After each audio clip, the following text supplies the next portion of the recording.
It's almost everywhere you look, on walls, doors and windows.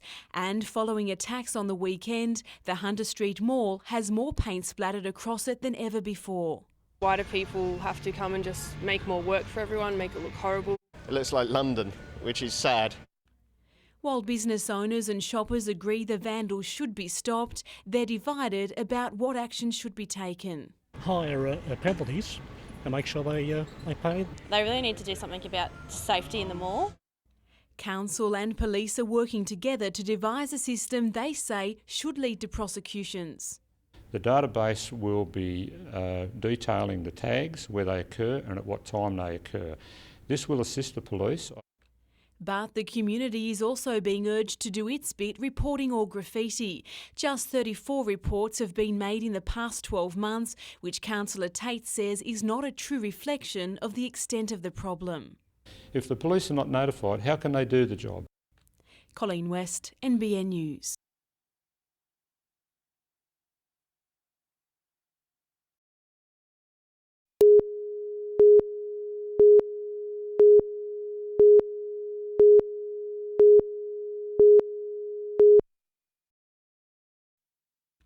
Love was certainly in the Hunter air, on streets, in the park and inside shops.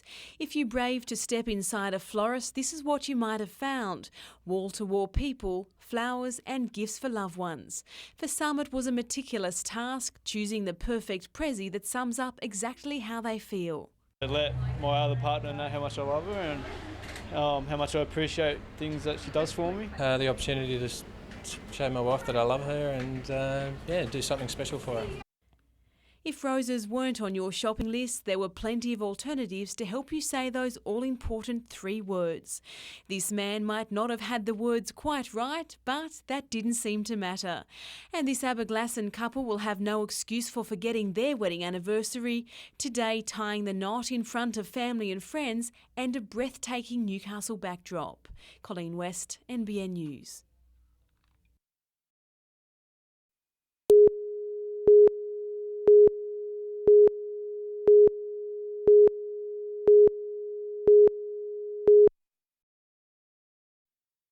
This time-lapse vision shows the early formation of severe thunderstorms across the Hunter, part of a system which would later produce the largest hailstones inland. It was 110 millimetres, that. Alan Bennett from Elderslie near Brankston collected 4 hailstones from his property. The clumps of ice hitting with such force, where they fell could still be seen today. There's plenty that big. They're not necessarily the biggest hailstones that were there. A number of ibis were also killed in the storm. Across the road, this house took a battering with some 300 roof tiles smashed or damaged. Its solar heating water system also fell victim to destructive hail. Awnings were shattered as well, houses on Elderslie Road among the worst affected in the region. At Cessnock, a large tree fell across 2 properties, landing in a swimming pool. Neighbours provided a cold drink for emergency services, all part of the relief effort. In total, 139 calls for assistance were received by the SES, who were expecting a busy weekend. We're getting advice from the Bureau now well and truly in advance. We probably, the advice that we had for the rain on Saturday afternoon, I received here on Friday at the Division Headquarters. We'll have more weather details at 10 to 7. Adam McKilrick, NBN News.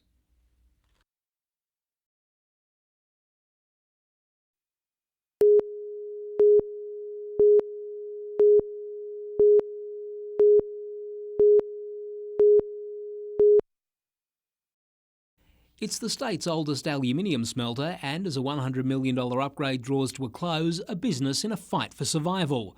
Workers were today told they will have to make sacrifices to match the plant's impending efficiency improvements. One of the things that I've been saying to my people here is that we have to be sustainable for the long term. And if we continue on the way we are currently going, we are not sustainable for the long term. 58 jobs, or 10% of the workforce, will go, included are 23 production personnel. That's on top of 64 jobs lost late last year.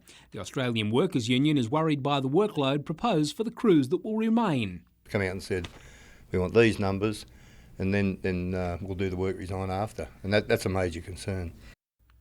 The maintenance and workshop sections are also hard hit, with 35 positions slashed to make way for greater use of contractors. And even though world commodity prices are currently high, tight business conditions and the high value of the Australian dollar are having an impact on profitability.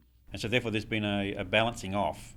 And with the costs that we've been imposed upon us and what we've agreed to, I suppose, that's actually made our viability far less sustainable for the long term. Gary Blair, NBN News.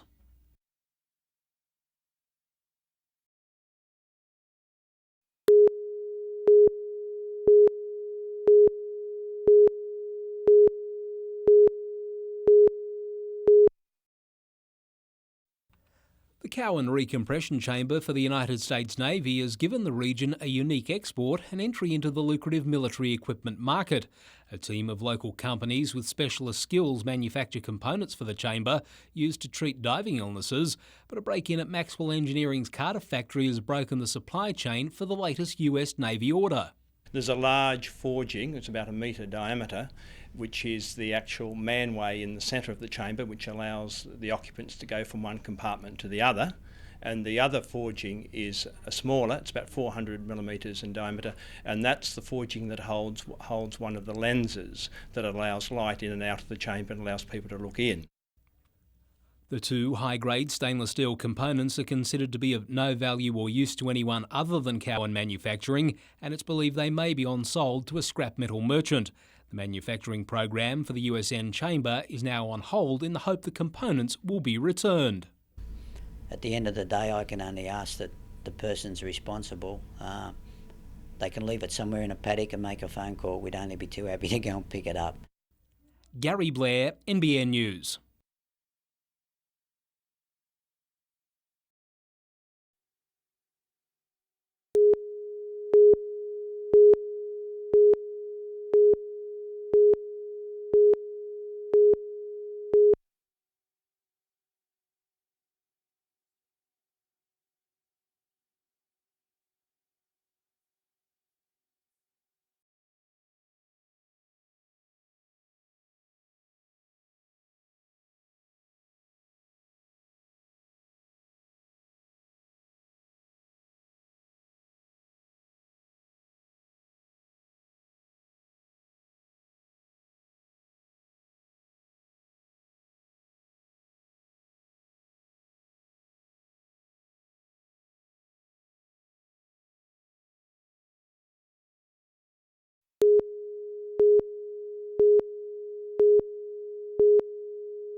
This year, Summerhill Waste Plant will process around 160 tonnes of rubbish. But it used to take in a lot more garbage. That was before Newcastle residents started recycling. Lord Mayor John Tate says it now makes sense to open the site to waste from other areas. It brings the tip's workload back to previous levels and makes an extra $1 for council.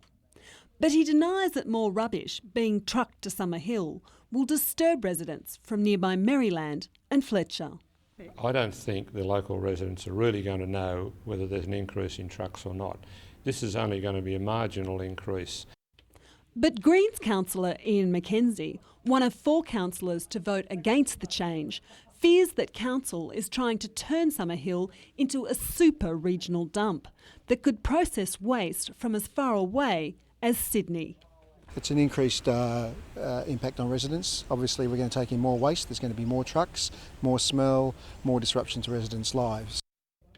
The Mayor has strenuously denied that council is trying to create a super dump, saying any major extension to the tip would require a detailed application and lengthy council assessment. Christine Tondorf, NBN News.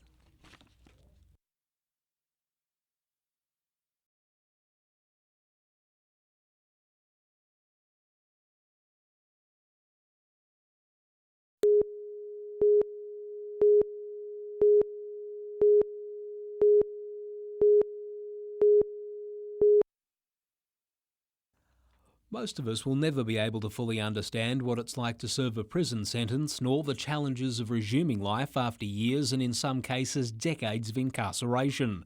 For 100 Cessnock Correctional Centre inmates, an expo today gave them the information they'll need to survive when they begin parole.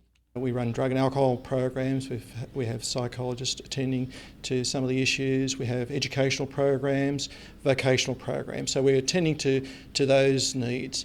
But just prior to release, they do have to start thinking about how they're going to survive on the outside. The expo is the result of a partnership between Corrective Services and Centrelink. It covers aspects as diverse as clearing debts to the state government, support agencies, having a place to live and getting a job.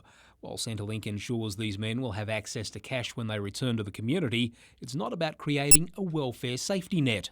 It's definitely, very focused on the inmates being able to get back into society and ideally get back into employment so they can become financially independent again. And the assistance is appreciated by the inmates. Especially for the younger guys. Most of them don't have much support out there. Gary Blair, NBN News.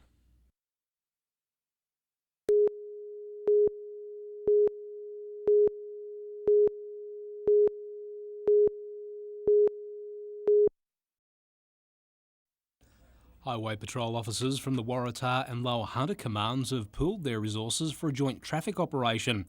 They're cracking down on drink driving and other illegal or dangerous driver behaviour until Sunday. In addition to marked Highway Patrol cars, undercover vehicles are also being used during the operation.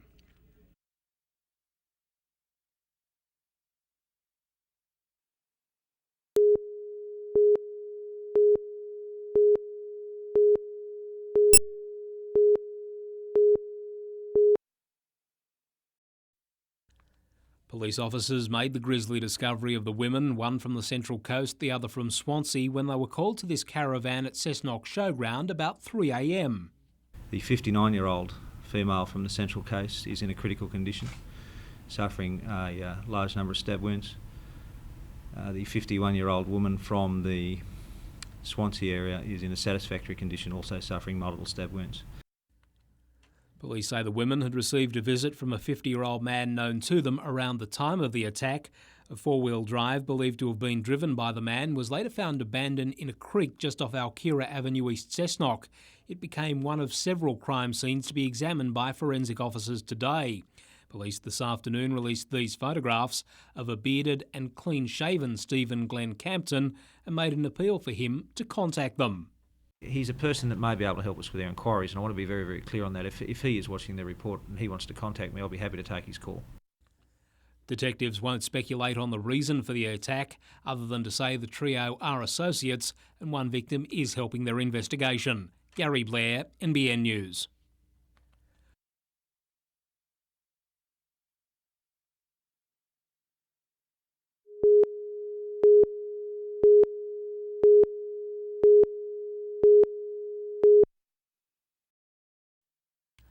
In an era when a job for life with a company looks more like becoming a rarity, Alan Gill ends his working days with the distinction of a hard-to-top long service record for Smith's Crisps. The longest serving person in Australia. And it's not a bad record. More impressive when you consider that's close to 50 of 75 years the firm has been in business. Over a packet of his favourites, the long-time salesman and delivery van driver today recalled 5 decades of dedication to Newcastle and the Lower Hunters crisp consumers. Like the days before packaging, the arrival of flavoured crisps in 1961 and the period when Newcastle had its own Smith Crisp factory. But when they built the factory in Newcastle, we still reckon the Newcastle made the best crisps. And I still stand by my statement on that one. See you, boys. Alan has cashed in chips to get back on the road, this time in his camper van. And his workmates gave him the perfect parting gift for a chipman's holiday. Gary Blair, NBN News.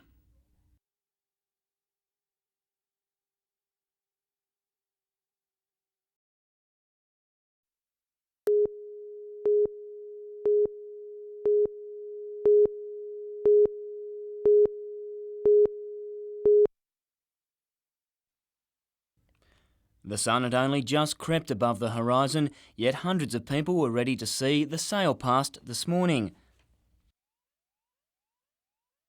The traditional start to the largest game fishing tournament in the Southern Hemisphere saw 205 boats leave Nelson Bay, hoping to find a well-stocked open sea. It was all boats, great and small, and although the number of craft was down this year, with 1,000 anglers dropping a line, nobody was complaining.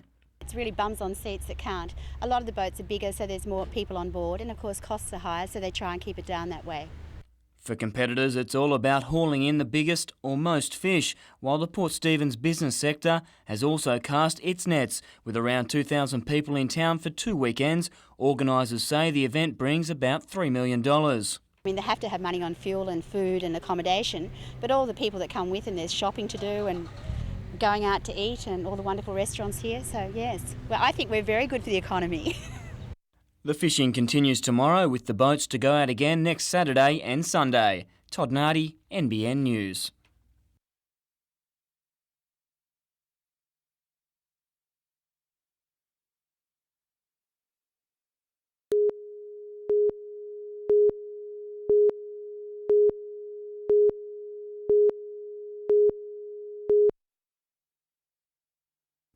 February 1955, the Hunter River breaks its banks, inundating Maitland with 12.2 metres of water, 14 people die and thousands of homes are damaged. This weekend there's another flood, memories of that fateful time 50 years ago, like Effie McGee, who today spotted a photo taken moments after she'd moved her daughter to safety in 55.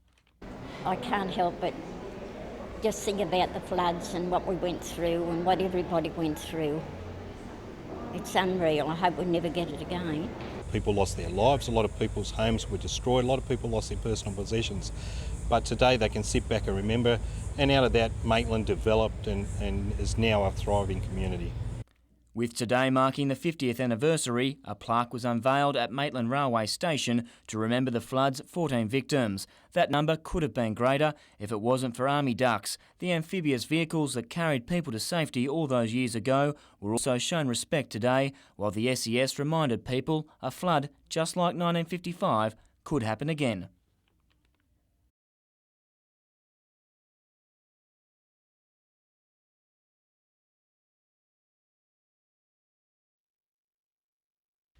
At 70 feet long, this carbon fibre thoroughbred is Spain's entry in this year's Volvo Ocean Race. Owned by a syndicate of Spanish business people and sponsored by a phone company, it's one of 7 yachts that'll contest the gruelling around-the-world event, which begins in November. The $5 million craft was built by Boat Speed at Summersby, the same company that built the trimaran for English sailor Ellen MacArthur, who last month set a new global speed record. Its fit-out is underway on the ADI Wharf in Newcastle, with a 24-member team based at Noakes Boatyard, where a loft has been established to make sails for the craft. The reason we're here is that Newcastle has just brilliant facilities, and the boat will go in the water at the end of the week, so we're just doing the final touches and looking good. The boat's high-tech canting keel remains under wraps and away from the prying eyes of competitors. But one local who knows every detail is Olympic sailor Chris Nicholson, who is part of the 10-member crew. These are a different designer boat to the last race. They're another 10 foot longer and a lot more sail area, so they're definitely more challenging, a lot faster, about 25% faster, the boats. The crew will sail the boat to Spain for the race start in November. Paul Lobb, NBN News.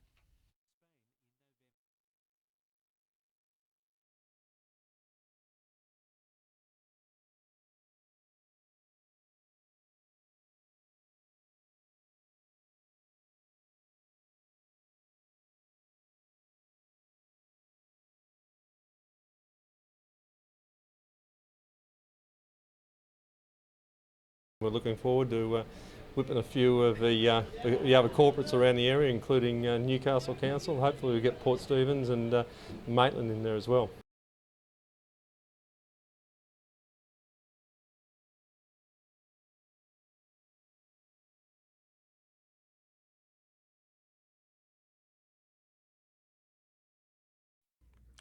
Exactly 12 months ago, Josh Ross absolutely burst onto the athletic scene, winning the national 100-metre title in his first attempt. No longer an unknown, the 23-year-old Olympian will this weekend defend that Australian crown. If I can do it again, pull it off again, I'm very pleased with myself and proud of myself. quietly spoken, but Ross has been involved in a war of words. Ross is the fastest Australian this year, clocking a 10.12 in Perth, but was beaten by arch-rival Daniel Batman last start. There'll be spice when the two meet at the Nationals. Batman has suggested Ross has too much to say. Mate, that's not my style. You know, I'm not like that. I'm a quiet guy, the quiet achiever, you know. I do my talking on the track. Mind games or a national titles field, including Patrick Johnson and Matt Shervington, have done nothing to Ross's confidence. This weekend I'm going to put it together, and I know I'll put it together, so it's going to be very exciting for me. A top three finish this weekend will cement Ross a start in the 100 metres at the World Championships in August. Todd Nardi, NBN News.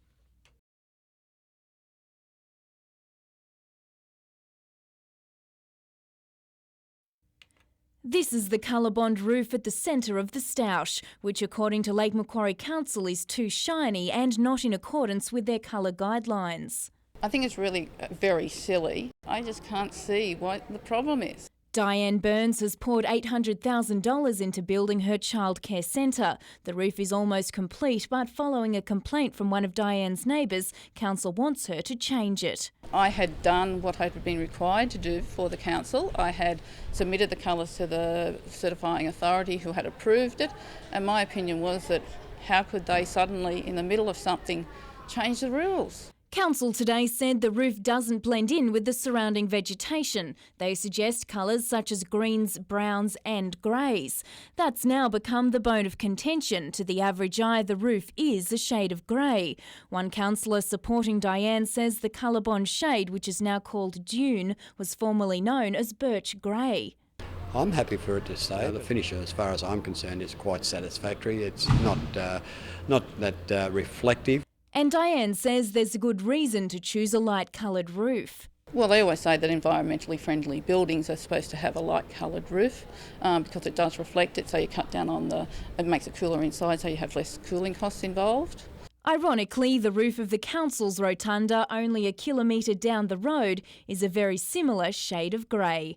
Jane Goldsmith, NBN News.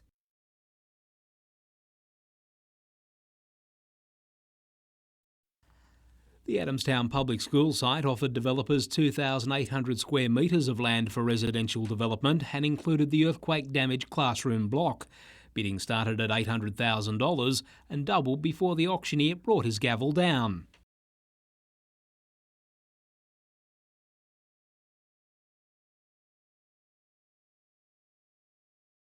The result, a solid show of interest in the Newcastle real estate market. We had 14 bids, 8 registered bidders and over 40 parties interested throughout the duration of the campaign.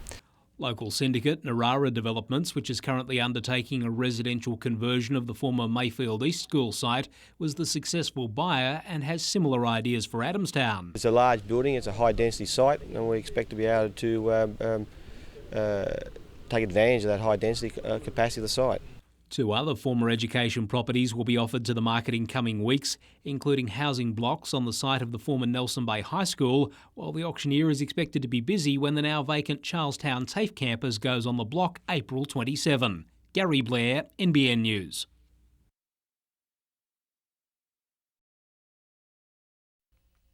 The stakes are high in this battle. On one side, a businessman who can fetch up to $300 a kilo for his seafood delicacy on restaurant tables in Asia. On the other, a group with big concerns about the impact of an abalone farm on the tiny community of Pindaima. The land-based venture will produce 30 tonnes of abalone a year, employing up to 6 people. Water will be piped in both directions between the farm and Port Stephens, and that's one of the chief concerns. But there's also fears that it could open the door for similar developments inside the port. The forerunner for this type of development around the port. We have a situation where we are and a lot of other people are trying to preserve the port for our future generations, and this is just quite contrary to that. Tony Brindle has been trying for 4 years to bring the enterprise to reality. His development application was passed by Great Lakes Council earlier this week. Government departments we've had to go through to get this and keep happy now will be the most stringent in Australia at the moment for a venture of this type. On the whole, we think that if you're going to have this sort of facility, there's not a bad place to have it. An appeal is expected in the Land and Environment Court. Blake Doyle, NBN News.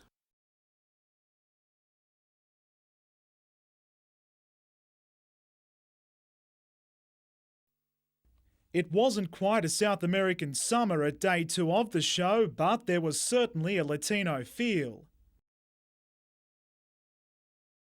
In the sky, a single roulette went to the show alone. Inside, there was just one highlight.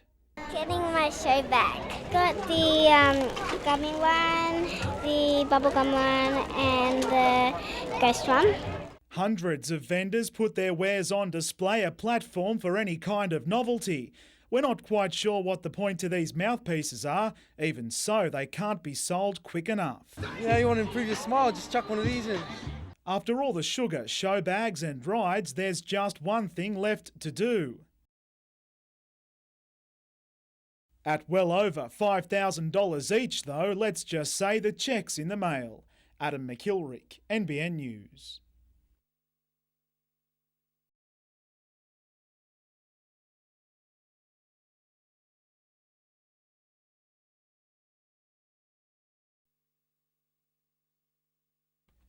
It was a show with no intermission.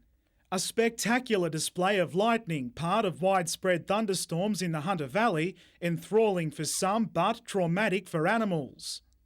Speaking at a conference for vet clinic staff in Newcastle today, visiting animal specialist Dr. Kirsty Sexel was in town last night, hearing the roar of thunder firsthand.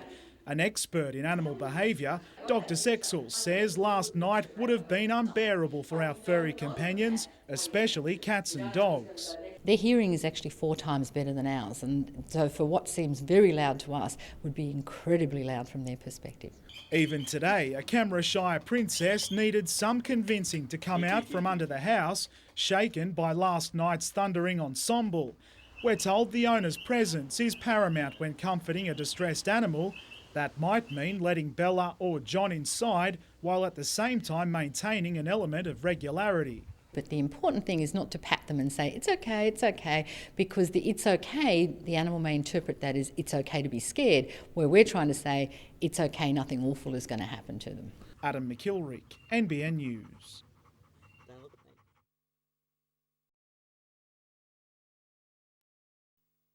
Cornelia Rao's wrongful detention horrified the nation. The fact a mentally ill woman could be held in custody for 10 months while on a state missing persons list prompted the federal government's inquiry, led by former Australian Police Commissioner Mick Palmer. Now questions are being asked about the conduct of the investigation. The University of Newcastle's Legal Centre is representing the Rao family before the inquiry and is concerned by the way interviews are being conducted. The waters will be muddied. If you don't investigate correctly in the first place, you may never be able to get the information down correctly. The Legal Centre has been involved in several high-profile cases, having represented the family of murdered Stockton teenager Lili, as well as being instrumental in having several missing persons cases reopened. So we've had a long history of representing families in very deep crisis. There's not a lot of help for people in those situations, and we've always attempted to provide that help. Jessica Phyllis, NBN News.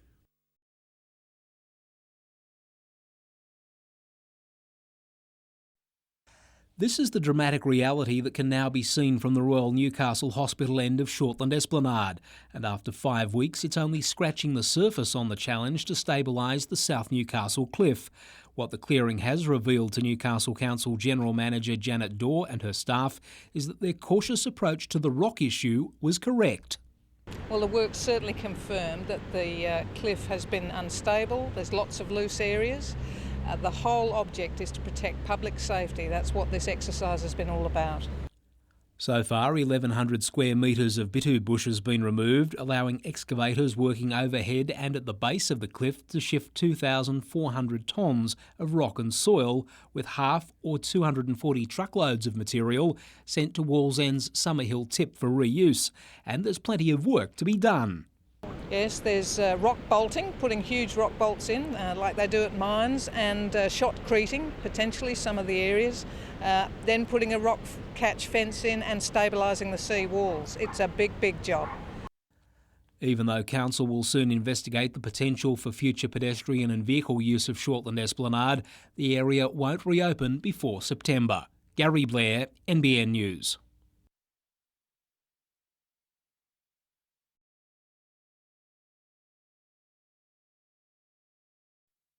It would have to be one of the most scenic cycle routes in Australia, 80, 50 or 20 kilometres around Lake Macquarie. Entries for Loop the Lake were down about 500 from last year, owing to another popular cycling tournament being rescheduled to February.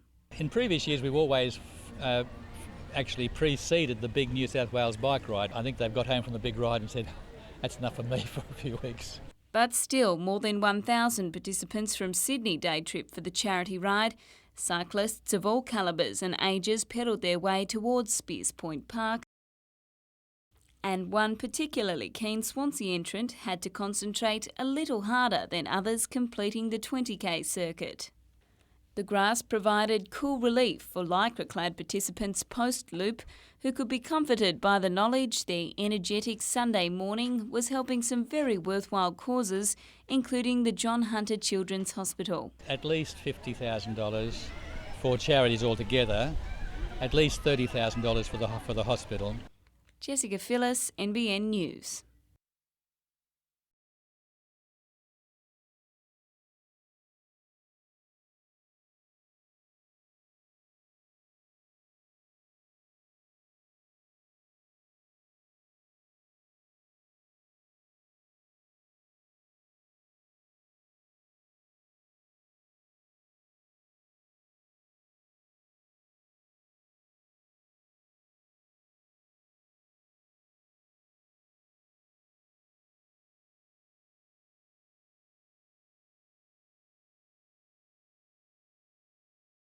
It was a sign these residents mean business.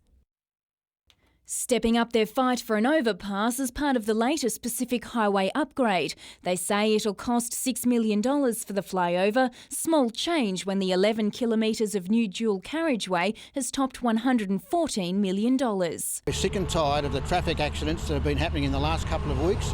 We're scared and fearful that people's lives, if an overpass is not put in, will be absolutely lost. During holiday time, the Tea Gardens Hawk's Nest population can increase by several thousand, most passing through this T intersection. Residents are concerned that once the dual carriageway is built, it'll become a death trap, drivers turning across 2 lanes of traffic, which will be travelling at 100 kilometres per hour. We already know up at the Lakesway, up near Foster, the number of accidents there. We feel that this is going to be a similar case. We're going to have how many deaths up here before action is taken for that overpass?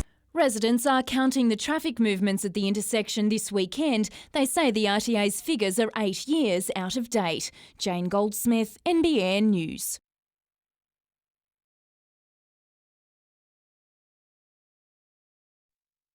Last year we brought you the story of Peter Shields and his restoration of this old Hawkesbury steam launch that he found rotting in a barn.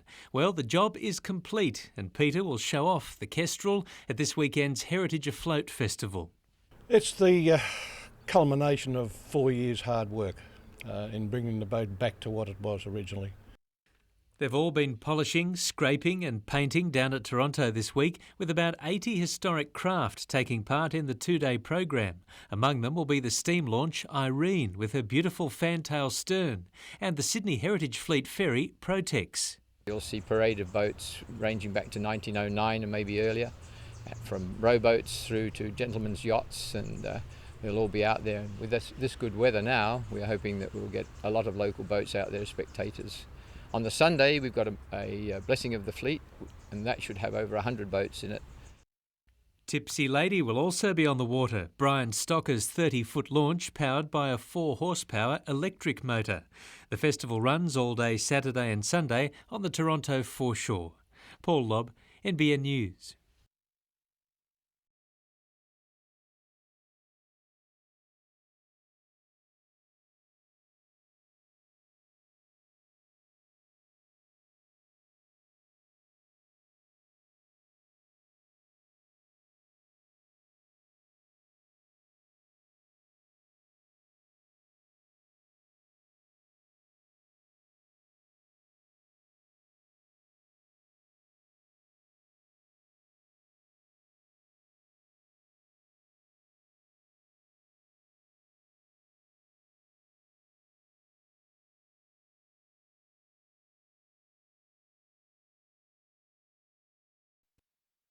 It's not that hard to pick out Brock Parks. He's the one with number 23 on his car.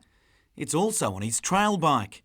There it is on his neck and his back. And how old do you think he is? You guessed it. After spending a month at the home of his new team in Germany, he was counting down the days on a return. But as far as numbers go, there's only one he's after in the World Superbike Series after finishing second last year. Racing the opening round with a broken hand, Parks still managed sixth on his new Yamaha, and since then, things have only improved. Yeah, it's a lot better now, and I sort of struggled through the first race, and we had a test last week and it went a lot better. I ended up third and a lot closer to the front. That's good news given he's still getting to know his new machine after swapping teams.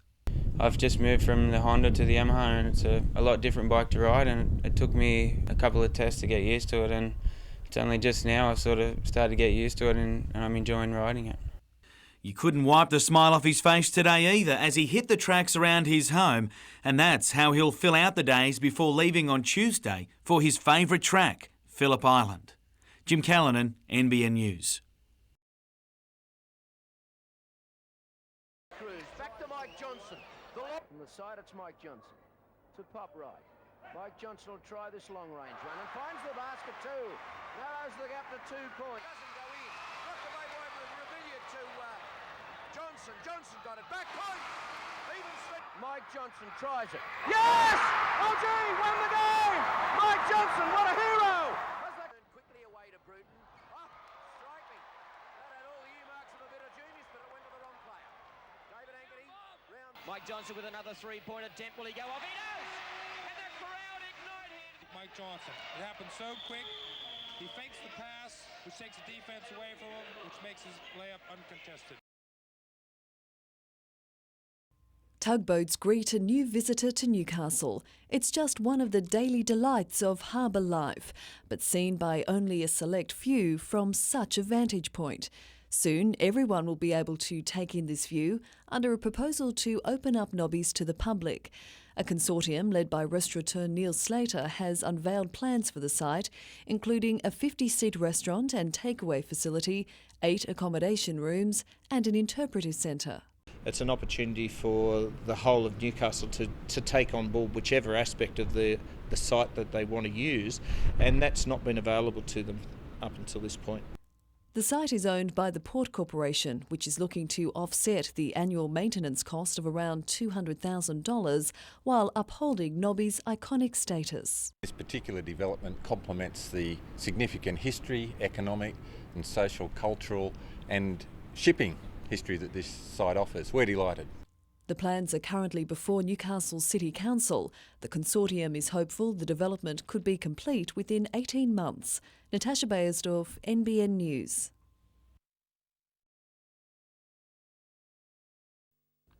To those who live here, it's the best of both worlds. Nestled at the edge of the Hunter Valley, yet close to the region's attractions and services, Maitland is now home to almost 60,000 people. Latest Bureau of Statistics figures show another 1,000 moved here between July 2003 and June 2004. We now are the largest inland city, and it's a team effort. It's not just the result of a council. It's a team effort shown and indicated by the developers who in fact are investing in Maitland.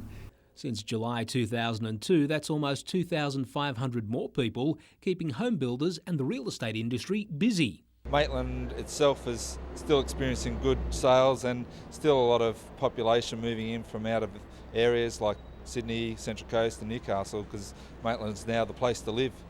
Maitland was prepared because of planning for the city's urban settlement strategy, and the Mayor is confident Maitland will retain the mantle of the state's fastest growing inland area. Gary Blair, NBN News.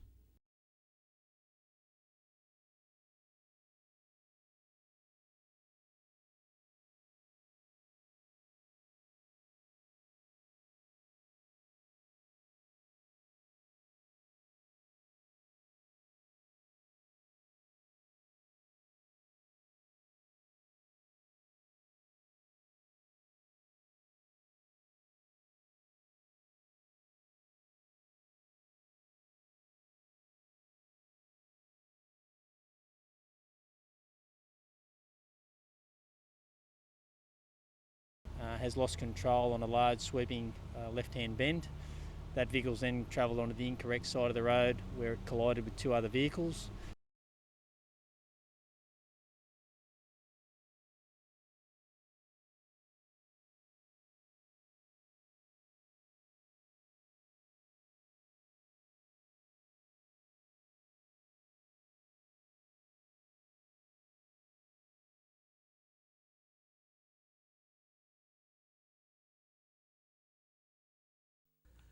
Four days after a relative and police made the grim discovery at the Winter family home near Maitland, family friend Pat Gurley this afternoon fronted a police media conference to read a prepared statement and provide an insight into how relatives are coping with the tragedy. We're all deeply saddened by the recent loss in our family and are finding it very hard to come to terms with and accept the loss of a complete family. In recent days, we have searched for answers to the questions posed by this tragic event. It has come clear that we cannot find any at this time.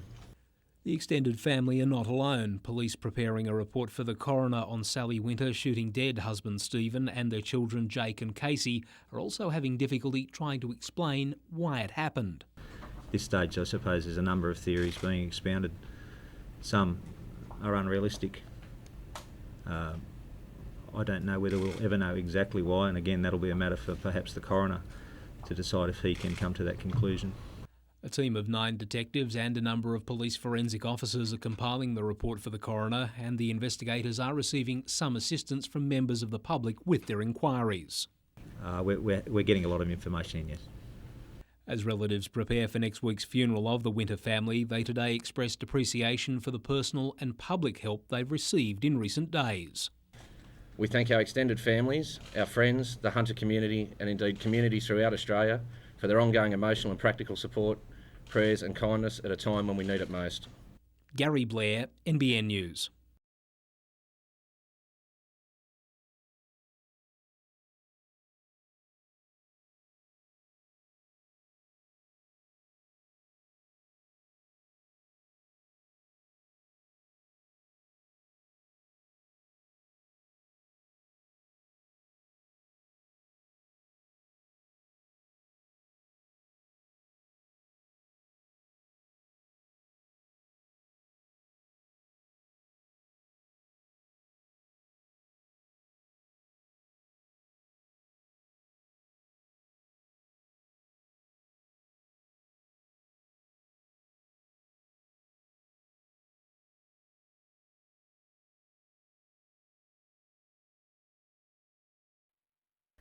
Thousands of flying foxes have invaded Burdekin Park for the last 3 years, with all attempts to remove them failing. However, one man thinks he's come up with a permanent solution. Simple yet effective, the bat blaster uses noise to dislodge the bats from their roost. Well, I got the idea from watching the council employees when they mowed the lawns. The bats got very agitated. So he went a step further, removing a lawnmower's muffler and blades and attaching a pipe to direct noise skywards. And the results speak for themselves. With an immediate mass exodus every time, Les hopes that through repeatedly blasting the flying foxes that they will leave for good. Singleton's main tourist attraction. Most people going past, or a lot of people going past, stay for lunch. And the kids play in the park. Well, they can't anymore because of the stench. It's the smell as well as bat droppings that cover the park that have stopped visitors using it, with talks of relocating Anzac Day ceremonies unless the bats take flight. But while the bat blaster is yet to get Council's green light, it has been recommended for approval at the next Council meeting. Madeline Bond, NBN News.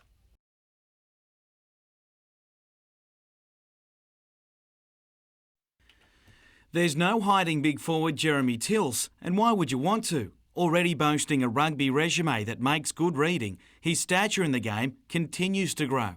Aged 18, he's already worn the colours of his country at schoolboy level, before quickly graduating to the Australian under-19 ranks, where he's been under the watchful eye of senior coach Eddie Jones this week. Very intense. He's trained us well. He had one session with us, which was really, really good. Completing training at Coffs Harbour today, the squad flies out for the Under-19s World Cup in South Africa on Monday, with the starting 15 for their first game on Friday still to be finalised.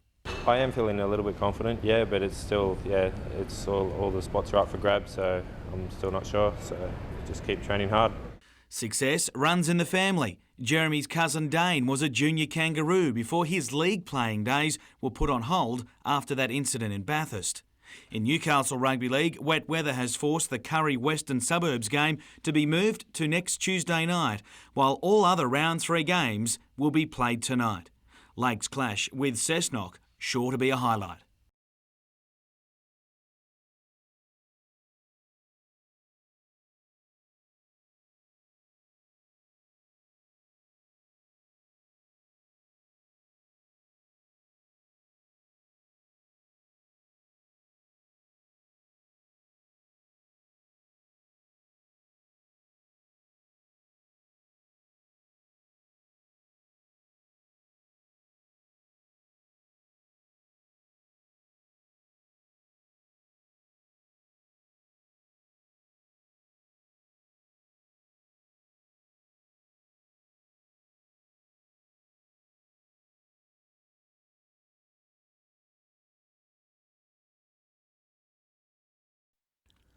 With a total fire ban in force across the Hunter, this was the last thing firefighters wanted or needed. A grass fire being fanned by winds that got a hurry along from 50 km/h gusts. The outbreak caused concern for residents of Tanambit and Morpeth Manor as the flames swept towards Metford Road. There was a fair bit of concern for the residents. We put 25 residents on standby for evacuation, as well as 3 further rural properties on Medford Road. 15 fire trucks were deployed. Maitland and Cessnock Rural Fire Brigades tackled the flames on the ground, while New South Wales Fire Brigades from Newcastle to Cessnock protected homes. Yes, it was very well handled by the first arriving crews. They've established property protection very quickly, and that has meant that we were able to protect all the property in the area and there's been no damage. It took about 2 hours to extinguish the outbreak, with the damage contained to 5 hectares of grassland. The cause traced back to a stolen car found dumped on a hill above the fire scene. We have call in crime scene, and we've got a specialised bushfire investigator who's also coming, who's trained in investigating bushfires and causes. Gary Blair, NBN News.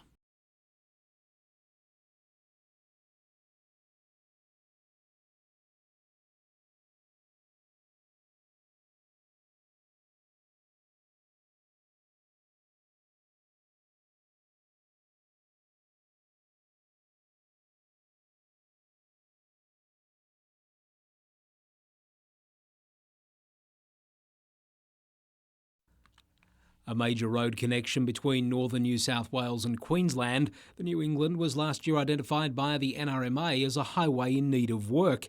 And since October last year, 6 separate fatal crashes across the Hunter Valley have contributed to a compelling case for action. Fatalities 12 in the last 6 months, 19 over the last 12 months is a very big alarm bell. A death toll that has the Upper Hunter National Party MP demanding his Canberra coalition colleagues fund road safety improvements before work starts on the long-awaited F3 extension. As soon as that F3 extension occurs, it will shift traffic dramatically to the New England Highway, a highway which is not equipped to cope with the increased traffic. The fatality rate on the New England Highway produces the shock that it is now our worst road. The call has backing from federal Hunter MP Joel Fitzgibbon and Maitland Mayor Peter Blackmore, who believes driver behaviour is being affected because the highway has reached peak capacity. Of course, wherever you find traffic bank up, you find a little bit of anger in drivers having to line up, and they take those risks. Fatalities is something that we want to stamp out and reduce them. Gary Blair, NBN News.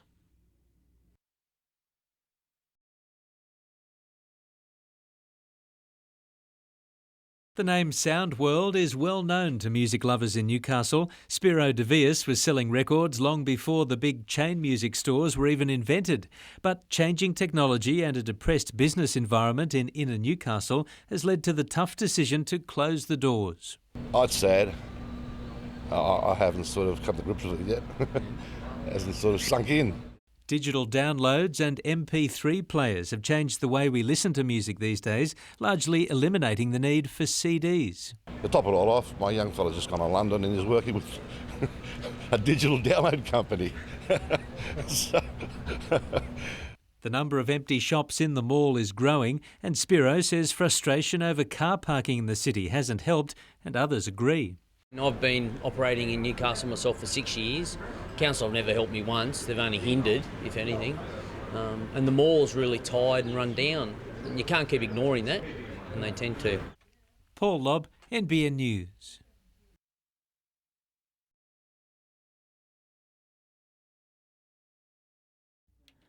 On the Central Coast, the petrol price is nudging $1.30 a litre. In Newcastle, it's risen to a record $1.36, and motorists are also paying big bucks at the Bowser on the mid-north coast. NRMA Director Carl Loades believes petrol retailers are jacking up prices, in some areas by an extra 15 cents, to cash in on the holiday season. There's a contradiction here. On one hand, you've got oil companies that are announcing record profits. On the other hand, you've got consumers that are paying record prices for fuel. It is just not on. The NRMA and New South Wales opposition are now demanding an investigation. NRMA's focus is on encouraging the federal government to give the ACCC the full authority to really delve into the profits that the oil companies are making. The Service Station Association says oil companies aren't deliberately inflating prices ahead of Easter. According to one Newcastle retailer, the sudden price hike is because oil companies have been severely discounting petrol for a fortnight, selling fuel at below cost price. The increase that you see now has come about as a result of the fact that the oil companies can't subsidise it forever. So we've had an artificially low price, and it's increased overnight because they're losing money. Due to the weak Australian dollar and a high crude oil price, it's predicted motorists will be paying $1.40 in the near future. Jane Goldsmith, NBN News.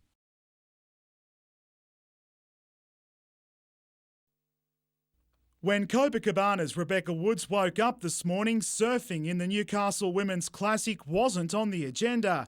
A split decision changed all that. The world-ranked 21-year-old entered at the 11th hour and went on to finish with the highest heat score of the whole event so far.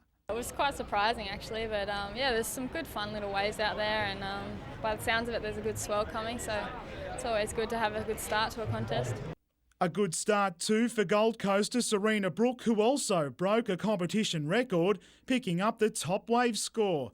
It certainly was a day for setting the standard, with Foster's Joe Haddon progressing to round 7 for the first time in this event, booking a showdown with the king himself, Kelly Slater. Given the conditions, a change in venue is likely for the final round, with the Merriweather Break providing some fond memories of the past. There's a famous day around here from years and years ago, the Telethon Day. It was at Merriweather and it was 10, 12 feet and perfect, and I dare say that Surfers is about due for one of them. And in keeping up to date, Surffest is for the first time being broadcast on the web, showcasing Newcastle's premier surfing event to the world. Adam McKilrick, NBN News.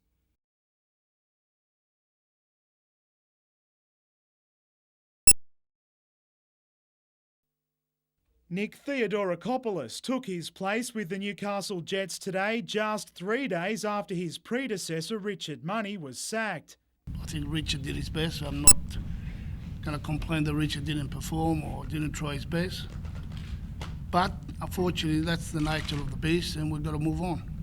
Theodorakopoulos has accepted a 12-month contract, instructed by the club's hierarchy to make sure the Jets finish the upcoming A-League season in the top 2. So yes, there's a big job ahead, and I want to achieve honours in the first year here. The new head coach comes with quite a wish list. Theodorakopoulos expected to apply for special permission to approach Sydney FC star Sasho Petrovski. He's even touted Socceroos Stan Lazaridis as a target. A player of that calibre will be the gift to Newcastle Jets, the region, and obviously to me as a coach. Theodorakopoulos led the Wollongong Wolves to an NSL premiership in 2000, followed by a successful stint at Parramatta.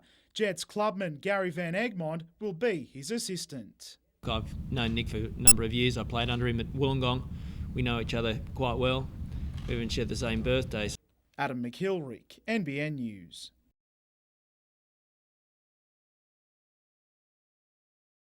Andrew Price never did get much game time when at the Knights, his young career dogged by injury. Since making a move to the Dragons, though, the 24-year-old has enjoyed better luck and will face off against his former club on Saturday night, set to do them no favours. No mixed feelings. I think they'll give it to me a bit, but I'm looking forward to it. Are you going to be out to give some back? I'll give as good as I get, but yeah, should be good fun. From a player hitting his straps to one calling it quits. As reported last night, former National Rugby League player Jason Ferris has resigned as captain coach of the Wyong Roos in the Newcastle competition. The move comes just 4 weeks into the season, with Wyong officials stating his departure was sudden and due to personal reasons. Adam McIlrick, NBN News.